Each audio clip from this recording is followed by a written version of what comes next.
नमस्कार, स्वराज एक्सप्रेस की खास पेशकश जनता मांगे जवाब में आपका स्वागत है। आपके साथ मैं हूं स्मित पाठी। मध्य प्रदेश में उपचुनाव का संग्राम, किसे मिलेगी मात, किसके सिर सजेगा जीत का ताज। जी हां, मध्य प्रदेश में बुधनी और विजयपुर विधानसभा सीटों पर होने जा रहा उपचुनाव अपने अंतिम और निर्णायक दौर में पहुंच चुका है। चुनाव प्रचार का शोर पूरी तरह से थमने के बाद डोर टू डोर कैंपेन का सिलसिला शुरू हो गया है। 13 नवंबर को दोनों सीटों पर उपचुनाव के मतदान होना है। इससे पहले चुनाव प्रचार के आखिरी दिन दोनों ही दल कांग्रेस और बीजेपी ने अपनी पूरी ताकत झोंकी और सियासी दिग्गजों ने ताबड़तोड़ तरीके से चुनाव प्रचार किया। उधर विजयपुर में भाजपा के वन मंत्री रामनिवास रावत का मुकाबला कांग्रेस के मुकेश मल्होत्रा से है। वहीं बुधनी में बीजेपी के रमाकांत भार्गव का सामना कांग्रेस के राजकुमार पटेल से हो रहा। प्रचार के अंतिम दिन कांग्रेस के प्रदेश अध्यक्ष जीतू पटवारी ने विजयपुर तो बुधनी में केंद्रीय कृषि मंत्री शिवराज सिंह चौहान ने मोर्चा संभाला। इससे पहले मुख्यमंत्री मोहन यादव ने भी विजयपुर में तूफानी प्रचार किया तो नरेंद्र सिंह तोमर ने भी कई दिनों तक विजयपुर में डेरा डाल रखा। इधर बुधनी सीट पर जीत हासिल करके जहां भाजपा अपने अभेद किले को बिचाए रखने की जद्दोजहद में है, तो वहीं कांग्रेस अपनी परंपरागत विजयपुर सीट पर कब्जा जमाने के लिए पूरा दमखम लगा रही है। हालांकि 23 नवंबर को चुनाव परिणाम सामने आने के साथ ही तस्वीर पूरी तरह साफ हो जाएगी कि दोनों ही सीटों पर जनता ने किसका तिलक किया। लेकिन उसके पहले अपनी अपनी जीत के दावों का दौर जरूर शुरू हो गया है। इस पर चर्चा करेंगे, लेकिन बात करेंगे छत्तीसगढ़ की, जहां रायपुर दक्षिण विधानसभा सीट का सियासी दंगल दिलचस्प मोड़ पर पहुंच चुका है और उपचुनाव को लेकर गर्माती सियासत के बीच भाजपा कांग्रेस के दिग्गज नेताओं के बीच जुबानी जंग भी तेज हो गई है। ऐसे में आज चर्चा दक्षिण का दंगल किसका होगा मंगल के इसी मुद्दे पर।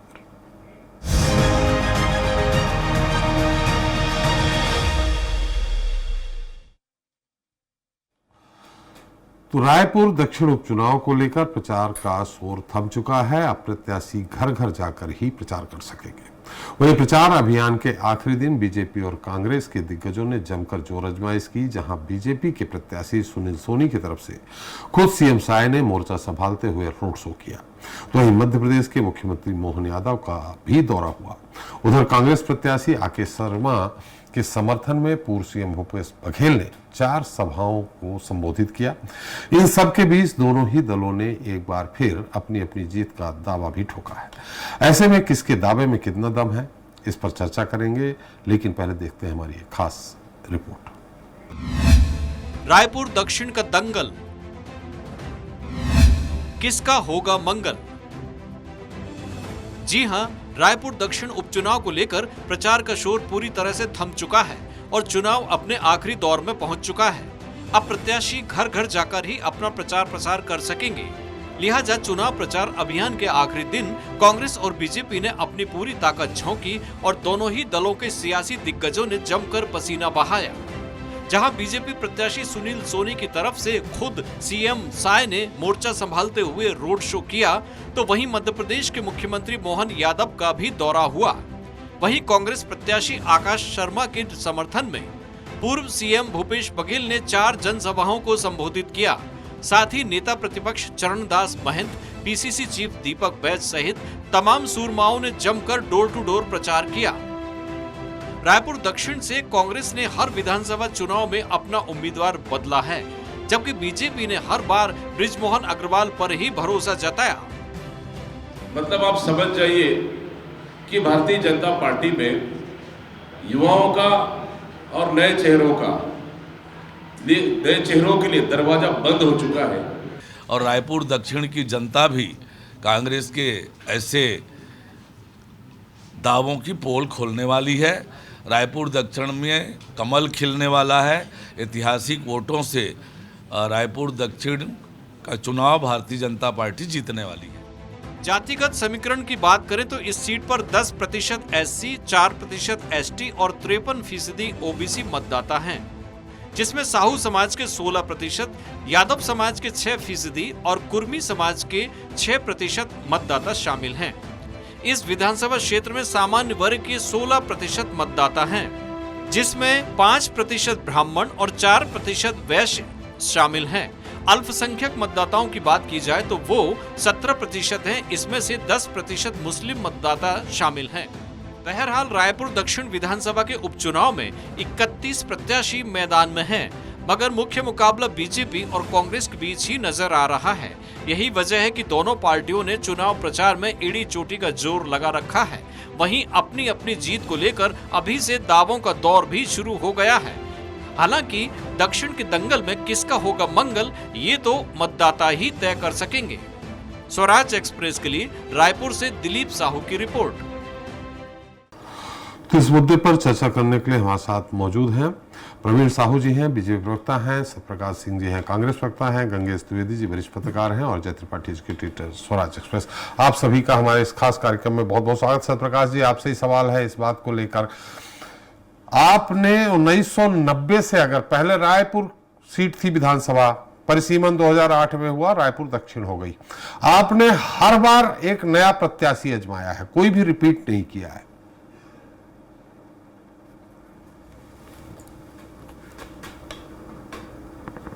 देखिए त्रिपाठी जी, ये प्रत्याशी कौन रहेगा कौन नहीं रहेगा ये तो पार्टी तय करती है, शीर्ष नेतृत्व तय करता है। हमारे एक लोकतांत्रिक प्रक्रिया है, जैसे आपको आम चुनाव विधानसभा उसमें मालूम है आपको कि फॉर्म भरवाए गए, नीचे से जिला कार्यालय में या फिर प्रदेश कार्यालय में, वहां पे स्क्रीनिंग कमेटी ने डिसाइड किया। तो तमाम लोकतांत्रिक प्रक्रिया है, उसी तहत होता है, इसलिए उस पर तो पार्टी तय करती है, एक अलग रणनीति है। पार्टी तय करती है, आप पार्टी के प्रवक्ता, इसलिए सवाल कर रहा हूं कि हर बार मतलब आपने कई चेहरे आजमा लिए लेकिन सफलता नहीं मिली, इसलिए पार्टी ही तय करती है। आपकी पार्टी के बारे में ही पूछ रहा हूं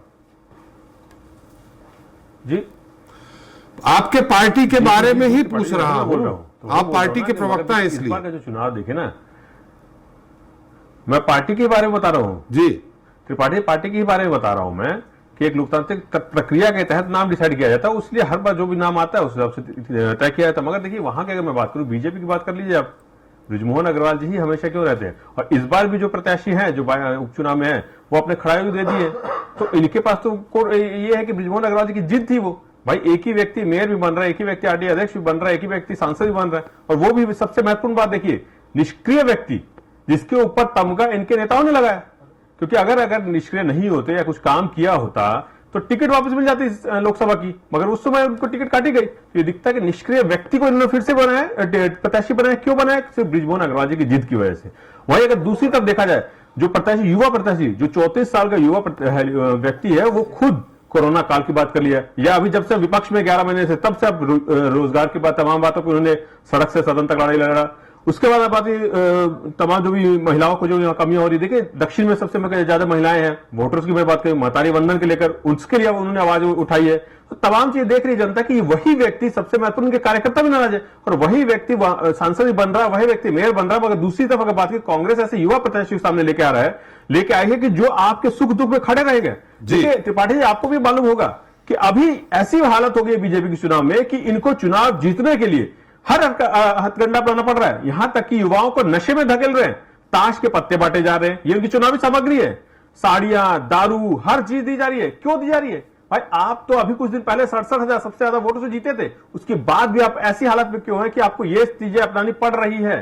तो ये दिखता है कि कहीं ना कहीं इनको मालूम है कि हमारा जो प्रत्याशी है, पूरे बीजेपी को मालूम है, वो हमारा जो प्रत्याशी है वो सिर्फ और सिर्फ रबर स्टैंप के तहत है, और जनता वो नहीं चाहती है। और सबसे बड़ा बृजमोहन अग्रवाल जी के साथ क्या हुआ है वो भी वहां की जनता देख रही है। और दक्षिण की अगर मैं बात करूं, दक्षिण में देखिए वही भाटागांव बस स्टैंड है जिसके अंदर रेप हुआ, क्या उन्होंने किया, सुनील सोनी जी ने क्या उठाया, चाहे बृजमोहन अग्रवाल बात कर लो, सांसद रहते क्या उठाया मुद्दा। तो वहां पे अब सबसे महत्वपूर्ण दक्षिण में एक और चीज आ जाइए, सबसे ज्यादा नशाखोरी कहीं हो रही है रायपुर में तो दक्षिण में हो रही है, वहां पे कोई लगाम नहीं लग रही। जबकि 34 साल से बृजमोहन अग्रवाल जी वहां विधायक है, मंत्री रह चुके 15 साल लगातार, अभी भी मंत्री थे वो कुछ दिनों के लिए, तब भी वहां नशाखोरी सबसे ज्यादा बढ़ी हुई है। तो ये तमाम चीजें, वहां का युवा हो, महिलाएं वहां 1,37,000 से ज्यादा महिला वोटर्स है, मगर महतारी वंदन का लाभ मात्र 13 या 14,000 महिलाओं को मिल रहा है। क्यों मिल रहा है? तो यही वहां की जनता देख रही है ना कि हमको जो भी बोला गया सब चीज में ठगा गया है। अभी इस बात देखिए, मैं ये नहीं बोल रहा उस चुनाव से सरकार बदलेगी, मगर ये एक मौका मिला वहां की जनता को कि हम सरकार को बताएं कि आप हमारे लिए काम नहीं कर रहे हैं। ये जो छत्तीसगढ़ शांति का टापू था, वहां अपराध बढ़ गए हैं, आपका वही दक्षिण में बस स्टैंड आता है, वहां बलात्कार हुआ है। आपके दक्षिण में टैगोर नगर आता है, वहां पे आदिवासी छात्र को की हत्या हो जाती है। आपके दक्षिण में नशाखोरी बढ़ गई है। ये वहां की जनता देख रही है कि हमको एक मौका मिला ये बताने के लिए सरकार को, और ये बताएगी जनता का क्या मूड है। उन्होंने मूड तय कर लिया है, वो दिख रहा है। अपार जो समर्थन, जो प्यार मिल रहा है कांग्रेस को, वहां पे कांग्रेस प्रत्याशी को, इससे बीजेपी जो प्रत्याशी है, बीजेपी के लोग जो है वो घबराए हुए हैं, और नतीजा आपको दिखेगा 23 तारीख को। जब बिल्कुल नतीजा दिखेगा। आपने कहा बृजमोहन अग्रवाल जी के यहाँ सारे नशा का कारोबार हो रहा है, सब कुछ हो रहा है, लेकिन अगर 2018 चुनाव छोड़ दें तो हर बार बृजमोहन अग्रवाल की लीड बढ़ी है। ये आपके आंकड़े भी बताते हैं 90 से लेके अभी तक के। खैर, बीजेपी से हमारे साथ प्रवीण साहू जी हैं। प्रवीण जी, मेरी आवाज आ रही हो तो सवाल आपसे ये है, सत्यप्रकाश जी ने कहा कि निष्क्रिय आदमी, बात भी सही है कि क्या एक ही आदमी को, उनके प्रदेश अध्यक्ष ने भी कहा है कि युवाओं को आपके यहाँ दरवाजा, हम तो चाह रहे हैं प्रवीण साहू जी चुनाव लड़ते, दरवाजा बंद कर दिया गया है क्योंकि महापौर, लोकसभा सांसद, फिर वापस विधानसभा, यानी बृजमोहन जी के रबर स्टाम्प वो कह रहे हैं, हम नहीं कह रहे हैं, वो कह रहे हैं। लेकिन नए चेहरों को क्यों मौका नहीं दिया जा रहा? प्रवीण जी, आप जैसे लोग जो दिन भर अपनी पार्टी के लिए डिबेट करते हैं, आप लोगों को क्यों मौका नहीं दिया जा रहा?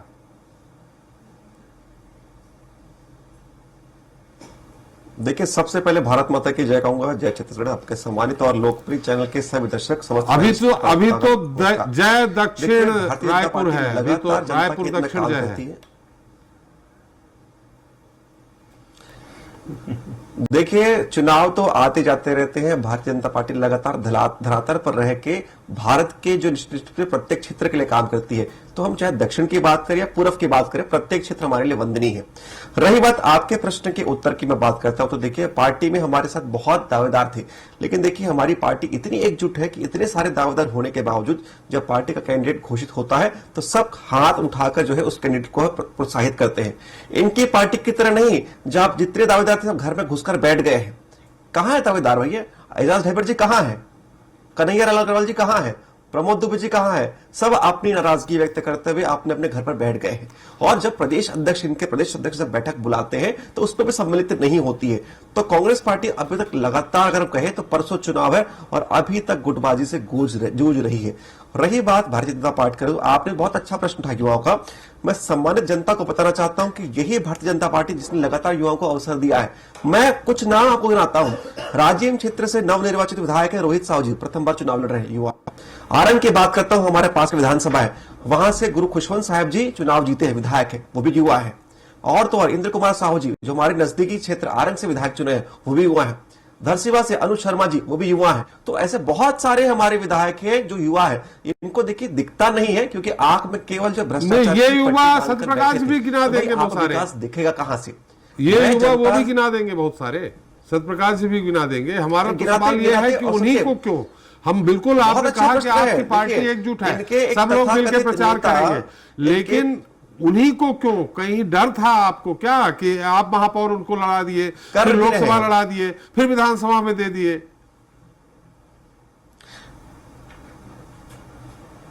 देखिए, डर तो इनको था कि टिकट किसको मिल जाएगी।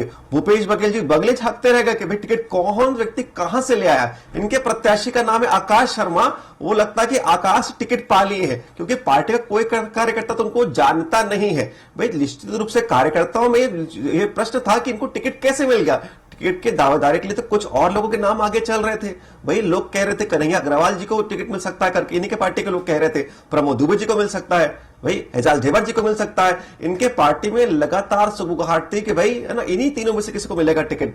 लेकिन जब आकाश शर्मा को टिकट मिलता है तो स्वयं कांग्रेस पार्टी के कार्यकर्ता आपस में बातें करते हैं कि भाई गलत व्यक्ति को टिकट मिल गया है। तो निश्चित रूप से अभी तक, जब परसों चुनाव है, अभी तक गुटबाजी इनके अंतर्गत है और सबसे बड़ी लीड से पुनः भारतीय जनता पार्टी रायपुर दक्षिण का चुनाव जीतेगी। और देखिए, आपने युवा की बात की, दीपक बैज जी भी युवा है, लेकिन रबर स्टैम्प कोई है तो दीपक बैज जी है। सम्मानित प्रदेश अध्यक्ष का दायित्व तो होता है। इनका पार्टी आला कमान का सिस्टम देखिए कि प्रदेश अध्यक्ष का देखिए किस प्रकार अधिकार का हनन करते हैं कि माननीय दीपक बैज जी को इतना अधिकार नहीं है कि आपने जिला अध्यक्षों की नियुक्ति कर सके। तो रबर स्टैम्प कौन है, जनता सब कुछ जानती है। भूपेश बघेल जी लगातार बाहर गए, भाई आपको दक्षिण के चुनाव में इंटरेस्ट क्यों नहीं है? सीधे जी क्यों नहीं दिख रहे? अभी हाल फिलहाल में 1-2 दिन में उनकी कुछ रैलियां हो रही है, वो भी केवल औपचारिकतावश, क्योंकि मीडिया में चेहरा दिखाना है कि भाई हाँ हम भी थे, लेकिन मन से और कहीं ना कहीं निश्चित रूप से उनके दिल और दिमाग से रायपुर दक्षिण कहीं भी नहीं है, क्योंकि उनको मालूम है कि 8 बार के परिणाम ये जानता है, उन जो सब जानते हैं कि बृजमोहन जी की निश्चित रूप से भारतीय जनता पार्टी के प्रत्याशी रहे और लगातार जनता के इतने काम करते हैं, तो उनको ये मालूम है कि भाई भारतीय जनता पार्टी का जो भी प्रत्याशी दक्षिण से होगा वो सदैव विजयी होगा। इसलिए कांग्रेस पार्टी ने ये जीत किसकी surrender होगी, कर दिया है। बृजमोहन जी वो की तो या सोनी जी की? औपचारिकता है, इसलिए 2-4 कार्यकर्ता दिख रहे हैं। ये धरातल जीत पर किसकी सबको होगी, मालूम है। बृजमोहन जी की कि सोनी जी की? देखिए लगातार वहां पर जनता की जीत होगी, विकास का जीत होगा। और आदरणीय बृजमोहन अग्रवाल जी तो स्वयं कह चुके हैं कि सुनील सोनी जब जीतेंगे तो इस क्षेत्र को 1 नहीं 2 विधायक मिलेगा। अनुभव के नेत्र भी होंगे और उत्साह के चरण भी होंगे। जिस प्रकार आदरणीय बृजमोहन जी इस लोकप्रिय सांसद है इस क्षेत्र के, तो उनका अनुभव का लाभ मिलेगा ही, और साथ ही हमारे पार्षद से लेकर लगातार अनेक पदों को सुशोभित करने वाले आदरणीय सोनी जी भी विधायक रहते हुए जनता के हित में काम करेंगे। वही कांग्रेस पार्टी चुनाव के बाद देखिए 13 तारीख के शाम से देखेगा लगातार फिर आरोप और प्रत्यारोप का दौर अपने अंतर्गत लगाएंगे कि इसने काम नहीं किया, इसने काम नहीं किया। केवल जो सिर्फ फुटबॉल का हाल जो पहले था वो आगे भी रहेगा। चलिए, अब रहेगा कि नहीं रहेगा सत्यप्रकाश जी बताएंगे, लेकिन गंगेश जी आपसे सवाल यह है, देखिए सामान्य तौर पे एक तो बीजेपी का गढ़ 1990 से आप मान लें, कुछ परिसीमन में 2008 में कुछ क्षेत्र जरूर कटा, उसके बाद भी बीजेपी का गढ़। दूसरा सरकार, आमतौर पे माना जाता है जिसकी सरकार होती है उपचुनाव के परिणाम उसके पक्ष में ही आते हैं, कुछ बहुत ज्यादा आओ हवा ना बदल गई हो तो। यहां कांग्रेस की चुनौती अगर कहीं भी है वहां कहां पे है, क्या देख रहे हैं, क्या चुनौती को लेकर आप? कांग्रेस की अगर चुनौती है भाजपा के लिए तो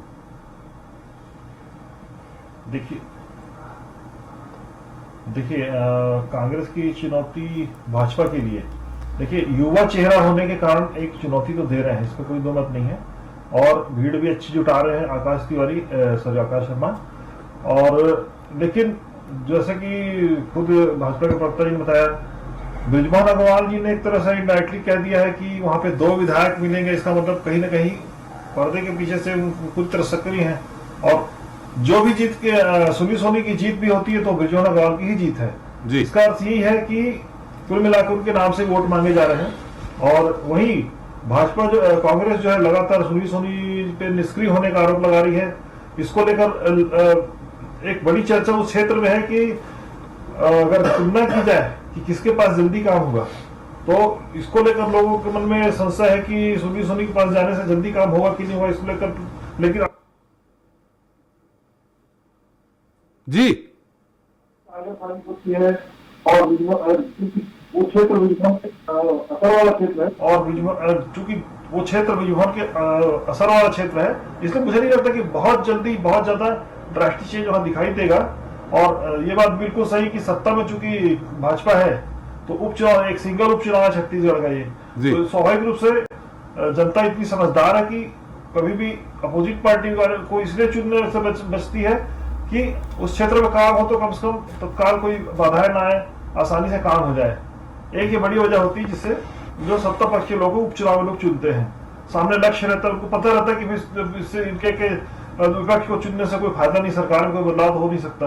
तो एक बड़ा कारण भी है जो आकाश शर्मा एक अच्छे कैंडिडेट होते हुए भी हो सकता है उनके साथ टक्कर दो देंगे, लेकिन इसमें कोई दो मत नहीं है, अच्छी टक्कर दोनों के बीच चल रही अभी तक, जो अभी तक देखने में आया सीन। जैसे गंगेश जी कह रहे हैं अजय जी की टक्कर तो होगी, मतलब 67,719 का आंकड़ा जो रिकॉर्ड है मध्य प्रदेश, रिकॉर्ड एक तरह से है छत्तीसगढ़ में, वो कम होगा ऐसा लगता है टक्कर अगर होती है तो।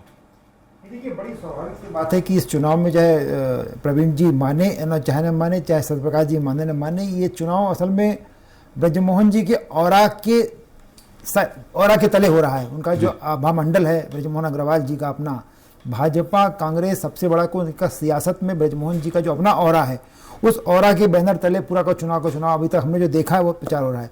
लेकिन ऐसे में आकाश जी जिस तरह से सत्यप्रकाश जी कह रहे थे और गंगेश जी बता रहे हैं कि आकाश जी जिस तरह से काम कर रहे हैं, अगर वो उस लीड को कम भी कर लेते हैं, अगर 67,000 की लीड को 40-45,000 तक लाते हैं या 15-20,000 तक ले आते हैं, तो ये कांग्रेस की बहुत बड़ी जीत होगी। और भले कांग्रेस वो सीट न जीते, पर इस चूंकि बीजेपी की सरकार सेंटर में है, बीजेपी की सरकार वहाँ स्टेट में भी है, उनके मुख्यमंत्री लगे हुए हैं, एमपी के मुख्यमंत्री, पूरी ताकत बीजेपी ने लगा दी है, जबकि ये चुनाव साफ दिख रहा है कि बृजमोहन जी के आभा मंडल के साए में हो रहा है। उसके बाद भी कांग्रेस ने पूरी ताकत लगाई बीजेपी ने, और कांग्रेस मुकाबला कर रही है। कांग्रेस अगर इस चीज को 67 से घटाकर नीचे कर लाती है, 40, 50, 35 तक आ जाती है, तो भी कांग्रेस की अपने आप में बहुत बड़ी जीत होगी। चलिए सत्यप्रकाश जी, जैसा कि भूपेश जी कह रहे हैं कि गुटबाजी में फंसी हुई है कांग्रेस। टिकट न मिलने के बाद उन्होंने कई नाम लिए हैं, चाहे प्रमोद दुबे जी का नाम हो, ढाबेरो जी का नाम हो, कई नाम लिए हैं कि जो अभी घर से निकले नहीं, प्रचार नहीं किए। इन स्थितियों में गंगेश जी भी कह रहे हैं, हमारा रिकॉर्ड भी बताता है कि जहां भी उपचुनाव हुए हैं, सरकार जिसकी रही पक्ष में गए हैं, कुछ बातें, कुछ जगह छोड़ दें, अपवाद छोड़ दें कि कभी चीफ मिनिस्टर भी चुनाव हारे हैं इसी मध्य प्रदेश छत्तीसगढ़ की धरती पे। तो यहाँ गुटबाजी के चलते आपने चेहरा बहुत अच्छा दिया, युवा चेहरा दिया, जैसा कि द्विवेदी जी बता रहे हैं, अजय जी बता रहे हैं कि टक्कर दे रहे हैं। लेकिन गुटबाजी के चलते आप कहां तक पार पाएंगे? बीजेपी सरकार उनकी, बृजमोहन जी कह रहे हैं 2-2 विधायक मिलेंगे। बृजमोहन जी का चेहरा अपने आप में बड़ा चेहरा है। त्रिपाठी जी, मेरे को थोड़ा सा समझ लीजिए, मैं कुछ बातें बोलना चाहूंगा। देखिए, पहले तो मैं बात करूं, आपने उपचुनाव की बात की, नतीजों की। छत्तीसगढ़ जब से बना तब से 8 उपचुनाव हुए हैं और 6 में कांग्रेस ने जीत हासिल की। उसमें से 2 उपचुनाव तब के जब सत्ता में रमन सिंह की सरकार थी, कोटा विधानसभा और वैशाली नगर विधानसभा। 8 में 2 तो आ रही है। इन्होंने बात की कि 2-2 विधायक मिलेंगे। देखिए त्रिपाठी जी, जब 2 ही उपचुनाव जीते हैं आप विपक्ष में रहते हुए, वही मैं बोल रहा हूं कि सत्ता में रहने, नहीं, वही मैं बोल रहा हूं ना कि जीते हैं ना, वही मैं बता रहा हूं। 8 उपचुनाव हुए, 6 कांग्रेस से जीते, ये मैं बता रहा हूं। जब से छत्तीसगढ़ बना है 2000 के बाद से अभी तक की बात कर रहा हूं। लेकिन वो 6 कब 2 ऐसे हैं जो हम विपक्ष में रहते हुए जीते, मैं ये बताना चाह रहा हूं। अब देखिए, ये 2-2 विधायकों की, जी एक कोटा का हम लोग जीते थे 2008 के बाद का, और एक वैशाली नगर विधानसभा सीट हम जीते थे। तो वही मैं बोल रहा हूं। देखिए त्रिपाठी, एक चीज और मैं बोलना चाहूंगा, ये बहुत बीजेपी के लोग बोल रहे हैं 2 विधायक मिलेंगे, 2 विधायक मिलेंगे। देखिए, जब किसी का सामान बहुत घटिया सामान होता है ना, फर्जी सामान होता है, तो 1 पे 1 फ्री के एक स्कीम लेके आती है कि भाई हमारा सामान नहीं बिक रहा है तो इसके साथ एक और सामान जोड़ देते हैं, 1 पे 1 फ्री। मगर जनता फिर भी नहीं खरीदती है, तो 1 पर 3 भी ले आती है कंपनियां। तो मगर अब 3 नहीं आई है, मगर 2 तो आ गई है। इसलिए बोल रहे कि अगर सामान आपका खराब आपको भी मालूम है, इसलिए आप एक और फ्री, वो एक साथ में फ्री दे रहे हैं, मगर जनता फिर भी नकारेगी। इनको ये भी पता है। अब आ जाइए, गुटबाजी की बात कर रहे थे। देखिए, मेरे पास स्क्रीनशॉट है, इनके नेताओं ने, कार्यकर्ता जो पदाधिकारी है जिले में, उन्होंने क्या क्या ट्वीट किए थे, मैं थोड़ा सा आपको बता देता हूं। भाई, ये क्या बात है? एक बहू पहले बन गई, फिर सास बन गई, अब फिर सास बहू बन रही है।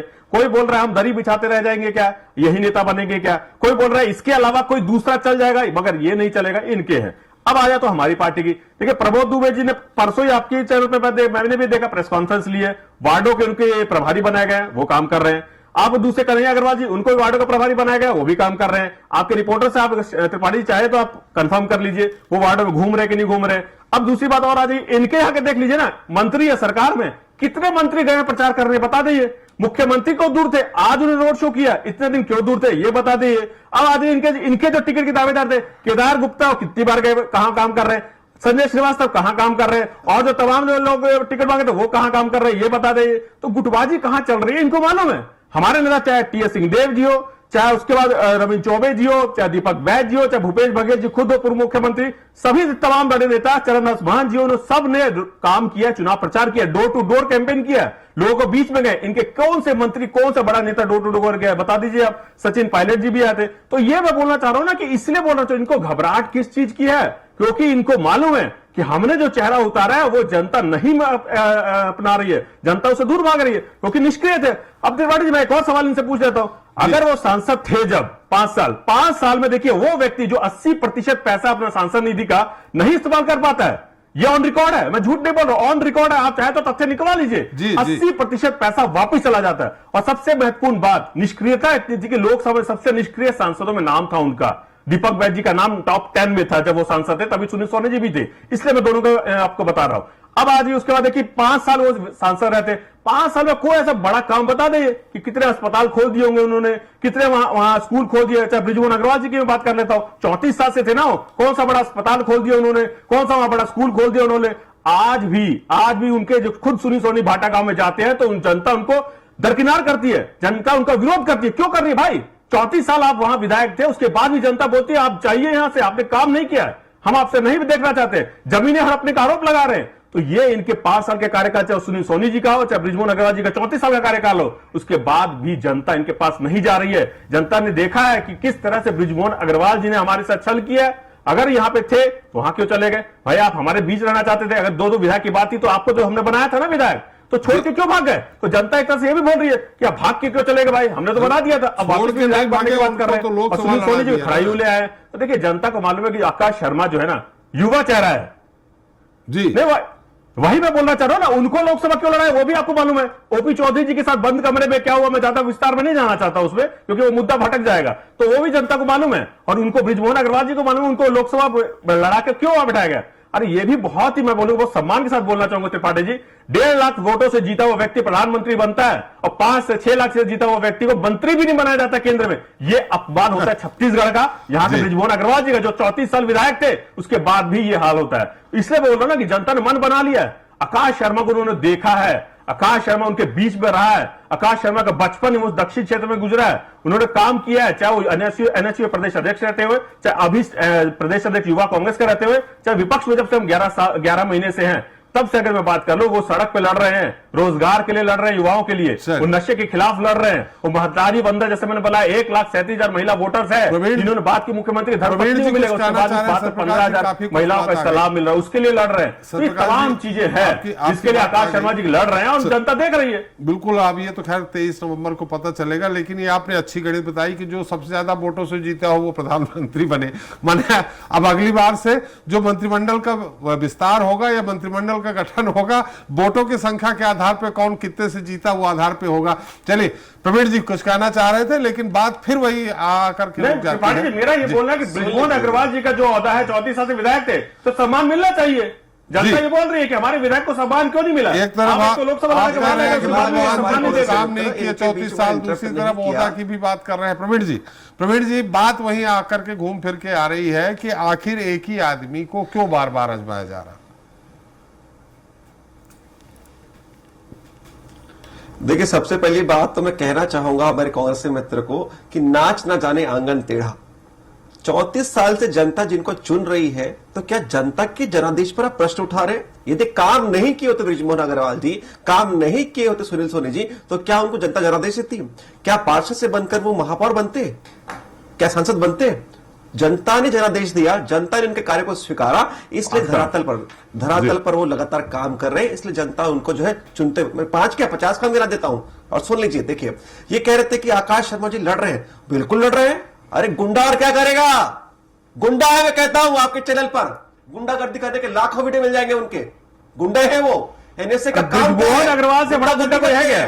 बृजमोहन अग्रवाल जी से बड़ा गुंडा कोई है? अपशब्द बोला तो बोलूंगा मैं। अरे वो गुंडा है, अगर रोजगार के लिए लड़ना पड़े, गुंडा बोलना पड़े तो है, वो लड़ रहे हैं तो गुंडा है वो।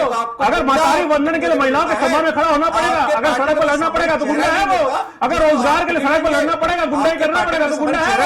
अगर युवाओं के हक के लिए लड़ना पड़ेगा, सड़क पर लड़ेंगे, अगर वो गुंडाई करना पड़ेगा युवाओं के हक के लिए तो गुंडा है वो। अरे आप क्यों नहीं हक दे रहे हो जो उनको सड़क पर गुंडाई करना पड़ रहा है, हक के लिए लड़ना पड़ रहा है? तो इसलिए बोल रहे हो गुंडा कौन है, जनता को मालूम है। बृजमोहन अग्रवाल से ज्यादा जमीन किसने हड़पी होगी ये बताए ना। गुंडाई कौन किया 34 साल, जमीनें कौन हड़प रहा है, लोगों को कौन धमका रहा है, वो लोगों ने देखा है। आकाश शर्मा जो है ना, वो लड़ रहा है युवाओं के लिए, उनके हक के लिए। अरे गुंडों की पार्टी बीजेपी से बड़ा कोई है?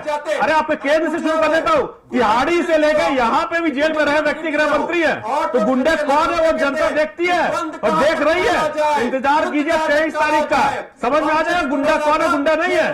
इसलिए बोल रहे डरो मत, गुंडा व्यक्ति ही आज हक दिला रहा है उनको, गुंडा व्यक्ति उनको नौकरी दिलाएगा, गुंडा व्यक्ति नशा खोरी। चलिए, यहाँ चर्चा उपचुनाव को लेकर हो रही, गुंडा क्यों लेके नहीं हो रही। चलिए प्रवीण जी, सत्यप्रकाश जी, प्रवीण जी काम नहीं किया, इसलिए उसका टिकट आपने ही काटा है। देश के विकास को अवरुद्ध करने का काम किसने किया? वो कांग्रेस पार्टी ने किया है। चलिए प्रवीण जी, चूंकि यहाँ आज चर्चा उपचुनाव को लेकर है, गुंडा शब्द को लेकर बहस चालू हो गई। बहुत संक्षेप में गंगेश जी, खैर ये शब्द अलग है, बहुत संक्षेप में परिणाम 23 को निकलेंगे, लेकिन दावे दोनों के अपने अपने हैं। और दावे में अगर 67,000 से नीचे की लीड आती है तो कहीं ना कहीं थोड़ा सा प्रश्न चिन्ह जरूर लग सकता है। सरकार भी आपकी है गंगेश जी। निश्चित तौर पर अगर लीड कम करते हैं आकाश शर्मा तो कहीं ना कहीं उसकी युवा चेहरे की जीत ही मानी जाएगी, क्योंकि बृजमोहन अग्रवाल का जो ऑरा है, जो आभा मंडल है, उसके नीचे अगर इतना लीड कम कर पाते हैं तो ये बड़ी बात होगी कांग्रेस के लिए। और ये कांग्रेस की एक तरह से, जैसे कि एडिटर साहब बोल रहे थे कि एक जीत की तरह से होगी, निश्चित तौर पर ये एक तरह से जीत ही होगी, इसमें कोई दो मत नहीं है। जी जी चलिए, हमारा समय भी समाप्त हो गया। बहुत बहुत धन्यवाद प्रवीण जी आपका, सत्यप्रकाश जी आपका, गंगेश जी आपका हमारे साथ चर्चा में शरीक होने के लिए और अपना अमूल्य समय देने के लिए। तो आज हमने चर्चा की छत्तीसगढ़ में रायपुर दक्षिण के होने वाले उपचुनाव की, जहां दोनों ही दल अपनी अपनी जीत का दम भर रहे हैं। हालांकि पहले रायपुर विधानसभा और परिसीमन के बाद रायपुर दक्षिण विधानसभा के नाम से जाने जाने वाली यह सीट भाजपा की बपौती रही है। यह कहा जाए तो अतिशयोक्ति नहीं होगी। यद्यपि राजनीति में कुछ भी उलटफेर हो सकता है। रायपुर दक्षिण में उलटफेर होगा या नहीं, इसका परिणाम तो 23 नवंबर को ही पता चलेगा। लेकिन मौजूदा समय में पक्ष विपक्ष के अपने अपने दावे बरकरार है। ये तो बात रही छत्तीसगढ़